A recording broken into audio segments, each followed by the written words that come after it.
now that we've seen some of the results of the special theory of relativity in terms of measuring time, more specifically time dilation, the time dilation effect, let's turn now to measuring length and see what we can find out about that, especially measuring length of a moving object. And so here's our situation. We've got Alice and Bob again. Here is Alice. She is stationary. This is her ship or just some platform or something. We're just going to focus on one clock of hers for this example. And then here's Bob on his spaceship going by at some velocity v.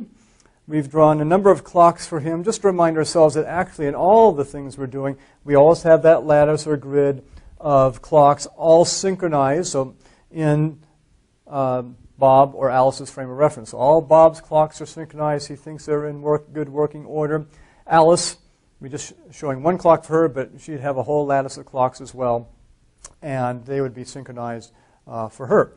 So, but remember, of course, as we showed earlier, Alice would not see Bob's clock synchronized and the other way around. So that will be a key point here in a few minutes.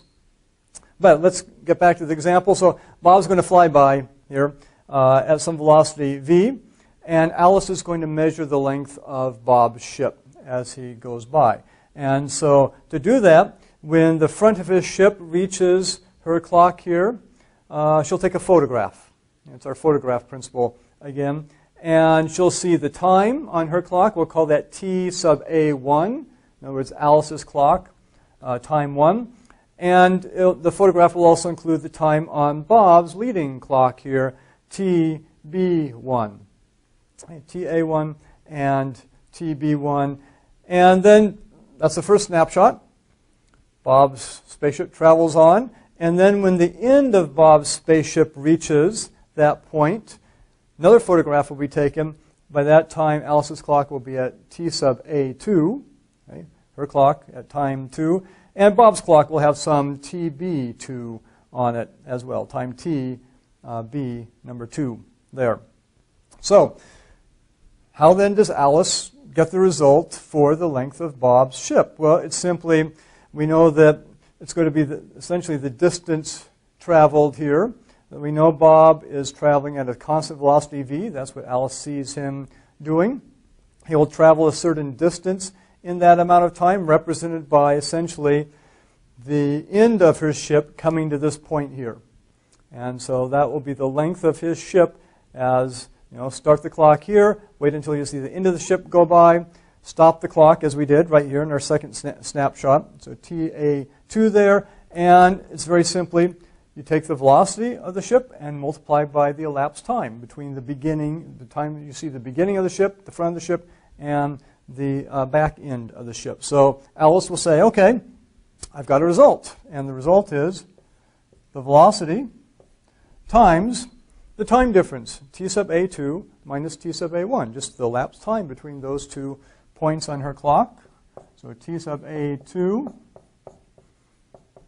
minus T sub A1. And we'll just rewrite that as we've done before using delta. So this becomes V delta T sub A, the elapsed time on Alice's clock. And then Bob says, well, I can also get the length of my ship from our little experiment here because I've recorded, the photographs record TB1 and TB2. So that's my elapsed time in terms of my clocks. I know I'm going at a velocity v, or really, you could think of it from his perspective as he could imagine he's at rest and Alice is going by. So he measures when Alice is at the front of his ship, TB1, and how long it takes Alice to get to the back of his ship at TB2. He's going with velocity v this way if he thinks he's at rest, and Alice clearly is going with velocity v that way. And therefore, again, the length of his ship is going to be v, the velocity, times the elapsed time on his clocks, TB2 minus TB1. So TB2 minus TB1. And again, we'll just rewrite that using our delta symbol. So it's V delta TB. And they get back together again, and they compare results. And Bob says, hey, you didn't get the same length as I did. What's going on here? You screwed up, right? Okay? Why did you mess up your result? Well, as Bob considers it, he says, hey, you know what, Alice? Your clock is running slow. You know, my clock is in perfect working order. We have identical clocks.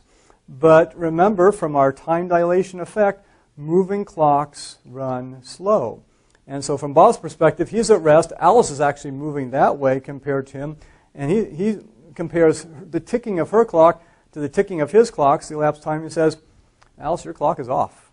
Now, I'm sorry to say that, but your clock is off. That's why you're getting the wrong answer here. And my answer is correct. That, whatever the numbers we could put in, v times delta t sub b. And obviously we're assuming v is fairly close to the speed of light to get any effects here, as we shall see. But so that's what Bob is saying. Bob's saying, hey, my answer is right. You got the wrong answer, Alice, because your clock is not in working order. It's running too slowly compared to my standard clocks, which are in perfect working order. Well, what's Alice's response to that? And actually, a few minutes ago, we hinted at that. So you might want to think about a minute from Alice's perspective, what's going on? What does she point to in terms of Bob's measurement of the system, where she says, it's not my problem, Bob. You're the one who messed this up. So think about that a minute. If you want, you can pause and puzzle that one over a minute. But here's the answer. The answer is that, remember our little phrase we used when we did an analysis like this with moving clocks, especially on spaceships? Leading clocks lag. Remember that? Leading clocks.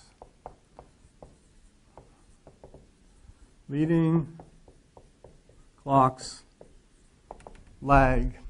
So as Alice looks at Bob's clocks here, if she were to look at all of Bob's clocks at the same instant, so say at this instant in time, we not only take a photograph here, but we have another photographic device out here. Remember, we imagine Alice having a whole lattice of clocks, so we can take a photograph any place along that we want and compare times with other clocks and locations. So take a photograph. When this photograph here goes off, she'll take another photograph simultaneously here.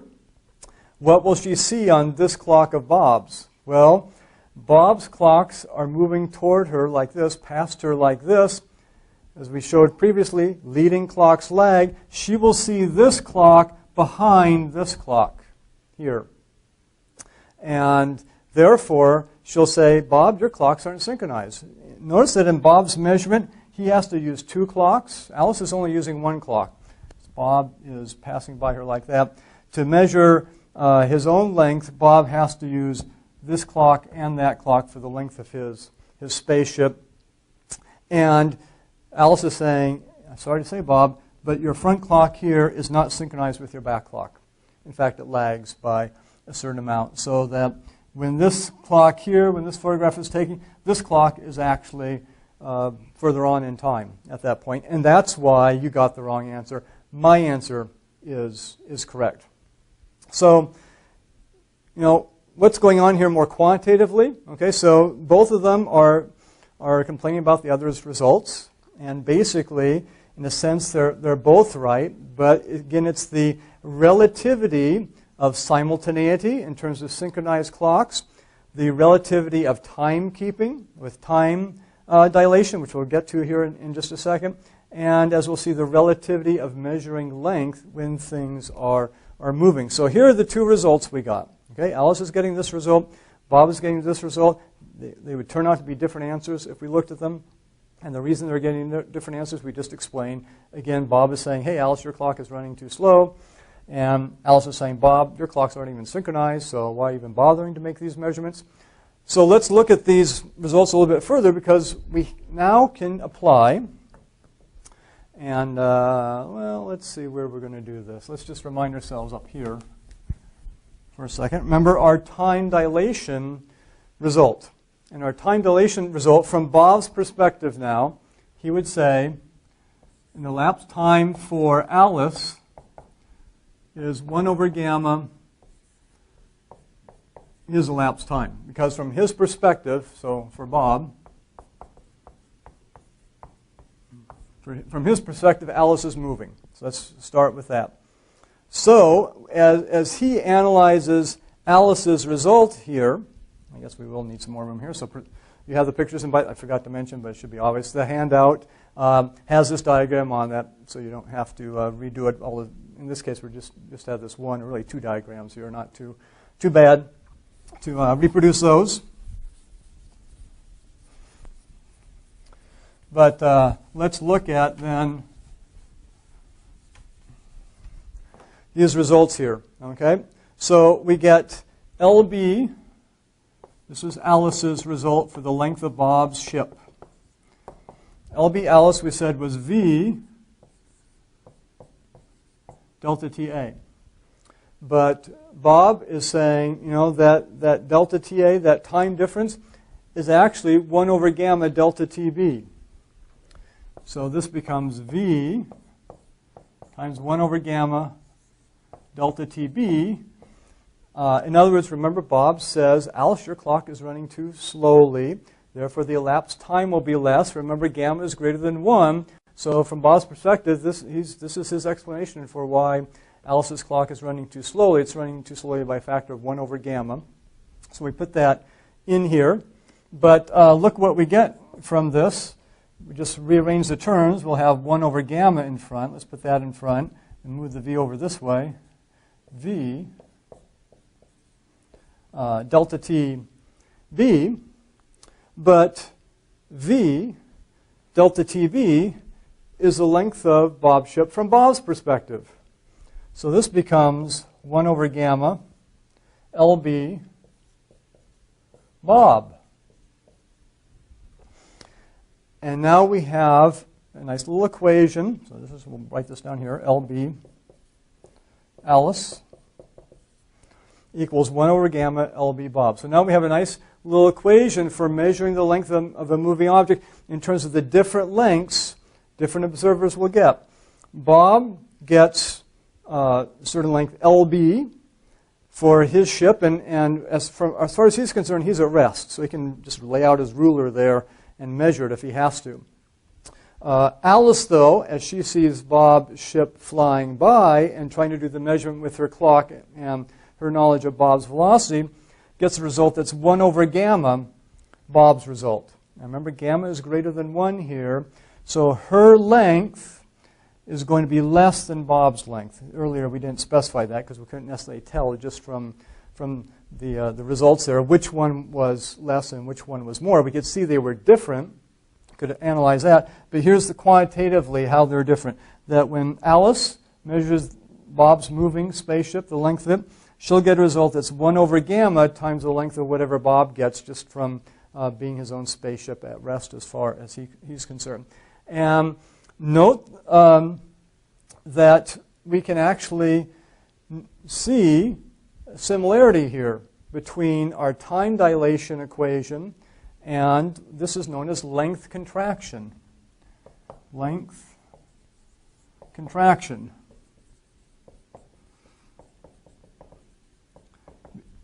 In other words, moving lengths, if they're measured, contract. They're shorter than they would otherwise be by this 1 over gamma factor. So remember, before to get up gamma around 2, we have to get up to about 0.99 speed of c, right around in there. Was it 0.9 c is 2.3 for gamma, something like that. So in other words, you have to get pretty close to the speed of light. But if you're going that fast, and so if Bob's going by that fast and Alice measures the length of his ship, it'd be about 1/2 of what he would get for that measurement. So let's write our two equations in general terms here because we've been using Alice and Bob with them. So let's do it like this. So we can say for the time dilation equation, we have delta t moving, okay? The elapsed time on a moving clock is 1 over gamma times delta t on a clock at rest. Okay, that's the so-called time dilation equation. Gamma being greater than 1, moving clock, the elapsed time on a moving clock is less than when it's compared to the elapsed time of an identical clock at rest. And then we can say, we'll say L moving equals 1 over gamma L, the length, a length at rest. So we're just transferring this, instead of saying L is Bob, we're saying moving and at rest here. So let's get rid of this and our analysis here, because we have a few more points to make with this. So this is the length contraction, so-called length contraction equation, so-called time dilation equation. Einstein actually wasn't the first to come up with these, as I think we've mentioned before. People like Hendrik Lorentz and Henri Poincaré were also coming up with similar results like this, but they were getting them in a very different fashion, and they almost seemed ad hoc results. They didn't seem to be coming out of the actual analysis. They sort of had to put it into their theory. Einstein is getting these results just from his two basic postulates, the principle of relativity, principle of light constancy. Put those together, and you discover that the speed of light is a constant, same value for all observers, no matter how you're moving with respect to speed of light. And then you started analyzing things like the light clock example and start getting these somewhat weird results here, that depending on how you're moving with respect to something, time, the elapsed time that you will measure, it will be different, and same thing with lengths as well. A little bit of terminology here. When we talk about, let's start with the length here first. The length at rest, in other words, if Bob is just sitting there in a ship, he's at rest as far as he's concerned, he's measuring his length of the ship. We call that sometimes the proper length. It's not the greatest term necessarily. In German, the German terminology for, of course, which Einstein was using, he called, I believe, his own length, just, own length. I think my German is really rusty, but I think it's Eigen. I'm not sure now. Anyway, own length in English, I know that much. In other words, it's Bob's own length at rest as he measures his spaceship, or whatever he happens to be measuring. And proper length has connotations of, okay, if this is proper length, another length we might be talking about is improper, and that's not the case at all. So it's the length measured at rest. And same thing for time. We could talk about proper time, or sometimes rest time. So that is the time measured on a well-running clock at rest. Sometimes some people like to call it wristwatch time. It's the time you would measure on the watch on your wrist. It would be a different time if you saw somebody's watch flying by and you were able to measure that, as we've been analyzing. There would be the 1 over gamma difference in the two-time measurement of the times there. So some terminology there. One more question here. We actually asked this before when we talked about time dilation. Is this real?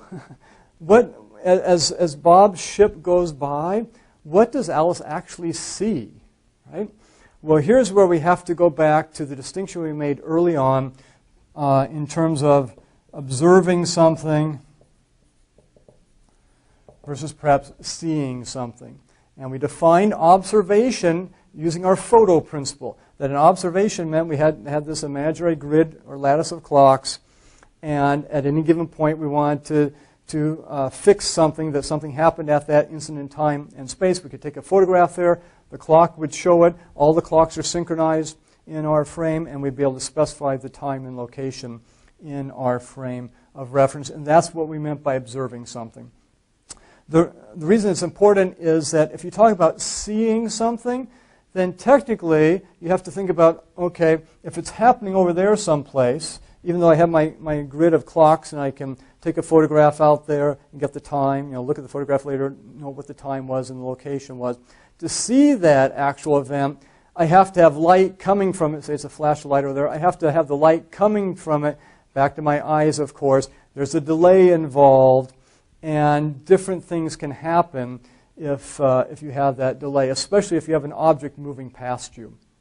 And involves an additional layer of complexity. It is possible to do that analysis, but it also gets a little confusing in terms of the basic concepts that we're trying to get across here. So these concepts are correct in terms of our analysis, and they're well supported experimentally.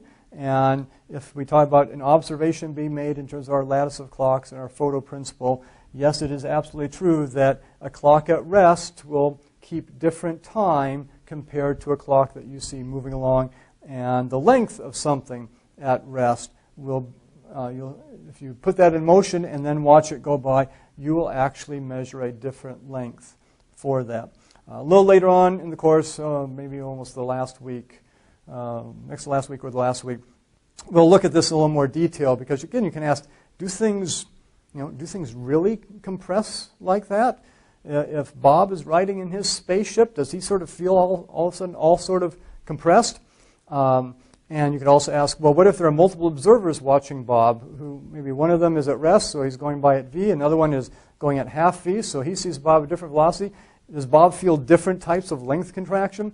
And the answer, of course, is no. Bob, as far as he's concerned, is at rest. And he doesn't feel any of this. It's the observations of other people making various determinations of the length that will depend on the relative velocity between them.